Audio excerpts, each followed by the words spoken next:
في امان الله بجد كنت بدور في المكتب بتاعي لقيت كل التو ليست بتاعتي، كل التو ليست يا جماعه من شهر 8 لحد شهر بالظبط لحد يوم 20/7، لان الامتحان الاحياء كان 21/7.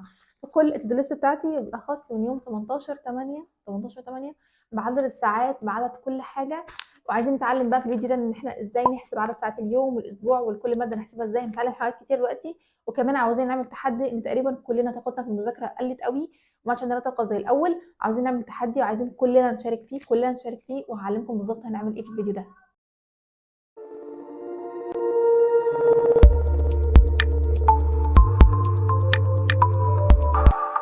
السلام عليكم ورحمه الله وبركاته، انا زهراء، اهلا بيكم فيديو جديد. مبسوطه قوي بجد لقيت كل التو ليست دي، مبسوطه جدا ان انا لقيتها. وكمان بس قبل ما نخش في الموضوع عاوزين نتعلم ازاي نحسب عدد ساعات لكل ماده وعدد ساعات اليوم وعدد ساعات الاسبوع. انا كنت بدات احسب عدد ساعات الاسبوع دي، كنت متوقعه ان انا بدات احسبها من شهر 3 مثلا او من شهر 4. لما جيت اشوف التو ليست لقيتني حاسباها من شهر واحد كمان. فدي فكره حلوه قوي يا جماعه ان انتوا تقارنوا كل اسبوع بالاسبوع اللي قبله، بيعرفكم تعملوا تراكنج لكل حاجه. بجد من الحاجات المهمه قوي قوي قوي ان انتوا تحسبوا عدد الساعات دي. هعلمكم بس دلوقتي ازاي نحسب عدد ساعات اليوم بالظبط. هناخد مثال على اليوم اللي يشرف ده، يوم 16 واحد. يوم 16 واحد ده يوم يشرف طبعا، ونفس الشخص اللي بيذاكر هو نفس الشخص، والله هو اللي ذاكر يوم 13 واحد. يعني هو نفس الشخص، نفس البني ادم، عشان بس تعرفوا ان ان الحياه بتبقى طالعه نازله. عموما هنعرف ده في الفيديو بالتفصيل. المهم بقى ازاي نحسب عدد الساعات. بصوا يا جماعه، اول ما بدات مثلا ركزوا بس في الصوره كده، ركزوا في الصوره قوي. اول ما بدات مثلا بدات بالكيمياء. انا كاتبه تحت كده فروم 7:30، يعني انا بدات اذاكر من 7:30 الصبح. ليه بكتب فروم و2؟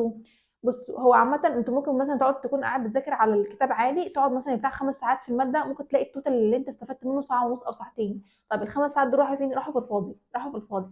فانت لازم تكتبهم من فروم ل2. انا مثلا بدات من 7:30، انا كتبت فروم 7:30 تو 11 و5 دقائق بالظبط، لحد 11 و5 دقائق. اخدت بقى قد ايه؟ خدت 3 ساعات و12 دقيقة. لو حسبنا بقى من 7:30 لحد 11 و5 دقايق هنلاقيها 3 ساعات ونص. بس أنا كاتبة جنبها إن أنا ذاكرت 3 ساعات و12 دقيقة، ده معناه إن في فرق كام دقايق كده، أكتر من 25 دقيقة، ده ضايع.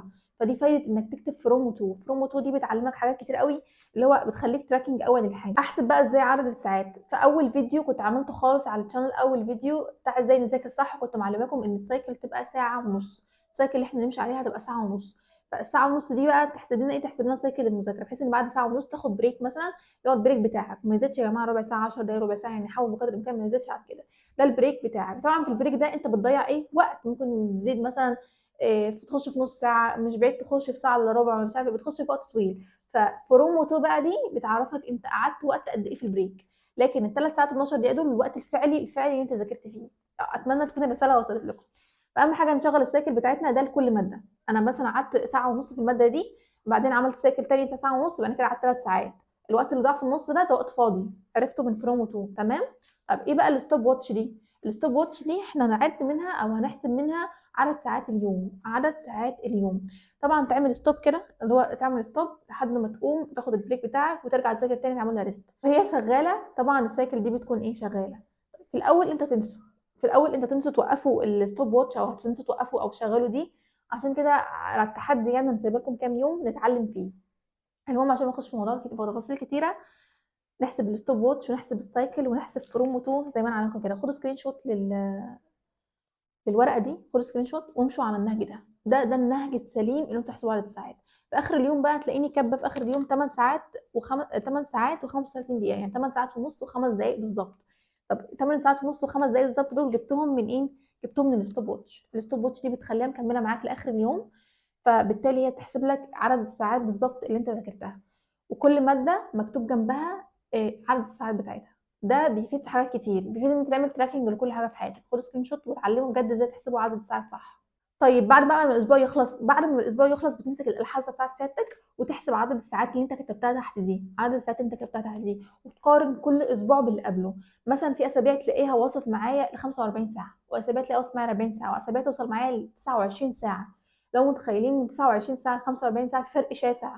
فده بيعمل لك تراكنج حلو قوي لكل اسبوع، واللي هو انت عملت ايه بالظبط، وبيخليك حافز ليك قدام. وده بقى ان شاء الله فكره التحدي بتاعنا. احنا نعمل تحدي على المنتدى، عايزين كلنا نشارك فيه يا جماعه، وانا بنفسي اشارك بيه بكل التو ليست بتاعتي. همسك لكم اسبوع من عندي، هحسب لكم عدد الساعات واقول لكم يا جماعه الاسبوع ده انا ذاكرت فيه، كنت ذاكرت فيه الرقم ده من الساعات. انا عايزه كل واحد فيكم يحسب كده.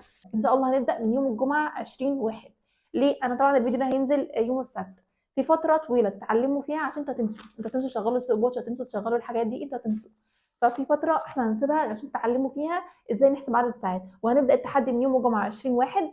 التحدي ده انا ان شاء الله هكتب كده على المنتدى كده ان انا يوم الاسبوع بتاع 20/1 ده اللي هو 20/1 و21 و22 و23 اللي هو لحد 7 ايام، يعني من الجمعه للخميس.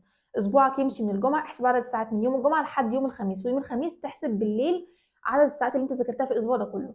انا هنزل لكم عدد الساعات اللي انا ذاكرتها في الاسبوع ده، وكل واحد يكتب في الكومنت بتاعه كده هو عدد الساعات اللي ذاكرها في الاسبوع ده، وبالتالي بتعمل تراكنج من اسبوع للتاني، وده هيبقى تحدي حلو قوي ان احنا كلنا نشارك فيه. اتمنى كلنا نشارك فيه، وانا سايبه لكم فرصه ان انتوا تتعلموا. سايبه لكم فرصه من الاول، يعني هو يعني سايبه لكم فرصه من اللي هو الوقت اللي هينزل الفيديو لحد يوم الجمعه 20/1. وان شاء الله هنفضل ماشيين بالنهج ده لحد اخر السنه، كلنا نشارك عشان بجد عايزين نستفاد. شايفين هنا يوم 22/9 كنت كاتبه ايه؟ 22/9 كنت كاتبه زهراء كفايه لعب، انت في اهم سنه في حياتك ومش عارفه ايه، وابذلي مجهود خرجي كل اللي عندك عشان الفرح الكبير. واصلا كنت 22/9 اللي هو السنه كانت لسه بتبدا، فالواحد كان حاسس بالمسؤوليه بدري قوي. وكمان هنا في يوم مش عارفه يوم كام، 10 تقريبا، 8/10. focus on your dream goals and your dream life that you wanna achieve، اللي هو ركزي في حياتك واحلامك واهدافك والحياه اللي انت بتحلمي بيها اللي انت عايز تحققيها يعني. وكمان يوم 17/10 كنت كاتبه حلمك قرب ولا كان قرب ولا نيله اصلا مش عارفه ايه ده. سؤال بقى المنتظر، كنت بذاكر كام ساعه؟ انا عاوزاكم تشوفوا الورقتين دول. يوم 19/12 ويوم 20/12. لا 19/12 عدد ساعات معديه 9 ساعات ونص او 10 ساعات، انا مش عارفه الرقم ده ولا الرقم اللي فوق انهي واحد فيهم، بس يعني مثلا 9 ساعات او 10 ساعات. في رقم مكتوب تحت ورقم مكتوب فوق. المهم الورقه دي مكتوب فيها، شايفين المنظر عامل ازاي. ونفس الشخص اللي بيذاكر برضو يوم 20/12 ساعتين، هما ساعتين. انتوا شايفين؟ ده دليل ان مش على طول هتبقى منتج، مش على طول هتبقى كيرفك طالع نازل، لا هتبقى في اوقات كتير بتذاكر عالي قوي، اوقات كتير بتذاكر قليل قوي. ما اقدرش اقول لكم كنت بذاكر كام ساعه، لان فعلا الاوقات بتبقى متذبذبه جدا على حسب الدروس بتاعتك، على حسب اي حاجه بتبقى مختلفه. ولكن اكبر دليل ان الانسان مش بيبقى على طول شغال وعلى طول مجتهد هو الدليل ده. هوريكم ورق تاني كمان. عندكم مثلا 4/1 و5/1. 4/1 ساعتين وتلت، 5/1 10 ساعات الا 10. 10 ساعات الا 10 ده ساعتين وتلت، 10 ساعات الا 10، مفيش بعد كده. و3/2 كنت مذاكرة 7 ساعات ل10 دقايق، ويوم 18/2 كنت مذاكرة 6 ساعات ونص 5 دقايق. دول اعتبر رينج كويس، لان انت مش بتطلع ولا بتنزل، يعتبر في رينج معقول يعني. عاوزة اوريكم اكبر عدد ساعات وصلت له في حياتي، هو 11 ساعة ونص و5 دقايق بالظبط. كان يوم 27/2 كنت وصلت ل 11 ساعة ونص و5 دقايق. يوم 28/2 اللي هو بعد على طول كنت وصلت ساعة ونص و7 دقايق، ساعة ونص و7 دقايق ل 11 ساعة ونص و5 دقايق. بصي انا فاكره اليوم ده قوي، كنت فاكره اليوم ده انا فعلا جيت فيه على اليوم اللي بعده، كنت نمت وصحيت ومش عارفه ايه، فجيت جدا على اليوم اللي بعده. اليوم اللي بعده اصلا بدات المذاكره متاخر وكنت مقريفه جدا. خلصت الكلام وشاهد من الكلام اللي وصل ل 11 ساعه ونص هو اللي نفس الشيء اللي وصل لساعه ونص 7 دقائق. الايام متذبذبه جدا، مفيش حاجه بتظبط ما عدا بس شهر 5 و6. شهور 5 و6، الشهرين دول بجد هما الشهرين اللي كنت البرودكتيفيتي فيهم كانت ما شاء الله عاليه جدا. انا بقى على فكره ما كنتش بنزل كل الدروس برضه، اعتبر كنت في المراجعات بقى خلاص ما كناش بننزل مثلا كل الدروس، فدي حاجات من العوامل برضه اللي كانت تخليك تذاكر على ساعات كتير. وكمان الجداول اللي كنت بعملها، الجداول دي كلها كانت بتدافع عليك انك تكمل، اللي هو كل يوم منطبق على اليوم اللي بعده ومش عارفه ايه، فحاول بقدر الامكان اللي هو انا اذاكر كويس مش عارفه ايه وكلام من ده. فالجداول دي من ضمن الحاجات اللي ساعدتني جدا. شهور 5 و6 كانت شهور تشرف، لان فعلا كنت منتظمه فيهم قوي بالجداول، كنت منتظمه فيهم ان لا ده انا خلاص بقى ما عادش حاجه المتكه ونخلص مش عارفه ايه وكلام من ده يعني. فكانت الجداول من ضمن الحاجات اللي كانت بتحفزني ان انا اكمل. وبرده مش على طول كانت برودكتيفيتي عاليه، بس يعتبر هم اكتر شهرين انا ذاكرت فيهم كويس قوي، وخصوصا 6 كمان، 6 ذاكرت فيه كويس جدا جدا يعني. فالجداول دي انا عايزه اقولها لكم ان شاء الله، بس وقت ما تيجي في المراجعه، عشان هتسالوني كتير في الكومنتات في المراجعه يا جماعه ان شاء الله، علشان هي فعلا حاجه هتخليكم تستمروا. خلاص الكلام يا جماعه، بجد المثاليه مش موجوده في حياتنا. لازم تعتقدوا اعتقاد تام ان فعلا المثاليه مش موجوده في حياتنا خالص. وليس الانسان الا ما سعى. خليك سعي في مشوارك ايا كانت بقى النتيجه اللي انت بتعملها، خلاص يا عم مش مهم، مش فارقه كتير ايا كانت، المهم ان انت تسعى للنهايه وخلاص. ما ننساش ان احنا نحمد ربنا على اي مذاكره احنا قدمناها، وان شكرتم لازيدنكم ولئن كفرتم ان عذابي شديد. الحمد لله، ونحمد ونشكر ربنا دايما، حتى لو احساسك بالتقصير كده لازمك جواك، احمد ربنا وحس بالتقصير يا عم وعوض تاني يوم. بس اهم حاجه ان انت تفضل مستمر. وبس كده، اصلا اخر فيديو بتاع النهارده. اتمنى فعلا تكونوا استفدتم، اتمنى كلنا نشارك في التحدي ده على المنتدى. بجد يا جماعه كلنا هنشارك، وانا هشارك معاكم زي ما قلت لكم. يعني هم عليك ان انت بس تحسب عدد الساعات، وبعد كده يعني تيجي توريها لنا بقى شفت حسبت قد ايه، وتشوف كده زمايلك وكمان تشوفوني. فده كله من الحاجات اللي فعلا هتخلينا نتشجع ان احنا نكمل.